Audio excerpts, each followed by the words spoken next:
Last വീഡിയോയിൽ വന്നൊരു comment ആയിരുന്നു ഇത് അർഡിനോ കോഡിലെ പിൻ മോഡിന്റെ യൂസേജ് എന്താണെന്ന്. സോ പിൻ മോഡ് ഒരു ഫംഗ്ഷൻ ആണ്. ഓക്കെ, ആദ്യം അത് മനസ്സിലാക്കണം. ഇത് എന്തിനാണ് യൂസ് ചെയ്യുന്നതെന്ന് പറഞ്ഞാൽ നമുക്കിപ്പോൾ അർഡിനോ ബോർഡിനകത്ത് ഡിജിറ്റൽ പിന്നും അനലോഗ് പിന്നും ഉണ്ട്. ഓക്കെ, ഈ രണ്ട് പിൻസും നമുക്ക് ഇൻപുട്ട് ആയിട്ടോ അല്ലെങ്കിൽ ഔട്ട്പുട്ട് മോഡിലോ നമുക്കത് യൂസ് ചെയ്യാൻ പറ്റും. അതായത് നമ്മളിപ്പോൾ ടെമ്പറേച്ചർ സെൻസർ ഞാൻ അർഡിനോ കൊടുത്തെന്ന് വിചാരിച്ചു. നമ്മളിപ്പോൾ അതിൽ കൂടെ എടുക്കുന്നത് അനലോഗ് വാല്യൂസ് ആണെങ്കിൽ A0 കൊണ്ടോ അല്ലെങ്കിൽ A1 ഏതെങ്കിലും ഒരു അനലോഗ് പിന്ന് നമ്മൾ കൊണ്ടുപോയി കൊടുക്കും.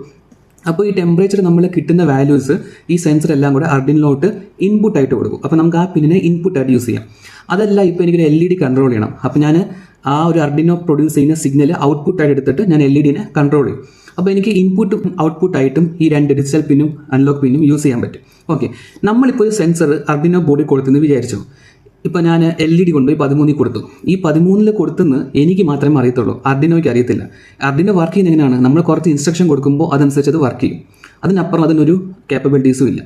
അപ്പോൾ നമ്മളൊരു LED 13ാമത്തെ പിന്നിൽ കൊടുക്കുകയാണെങ്കിൽ അത് ഞാൻ 13ാമത്തെ പിന്നിലാണ് കണക്ട് ചെയ്തേക്കുന്നതെന്ന് ആദ്യം നമുക്ക് പറഞ്ഞ് മനസ്സിലാക്കി കൊടുക്കണം. വേറൊരു കാര്യം പറഞ്ഞ് മനസ്സിലാക്കണം. അതായത് ഈ 13ാമത്തെ പിന്ന് ഞാൻ ഇൻപുട്ട് മോഡാണോ ഔട്ട്പുട്ട് മോഡായിട്ടാണോ യൂസ് ചെയ്യുന്നത്.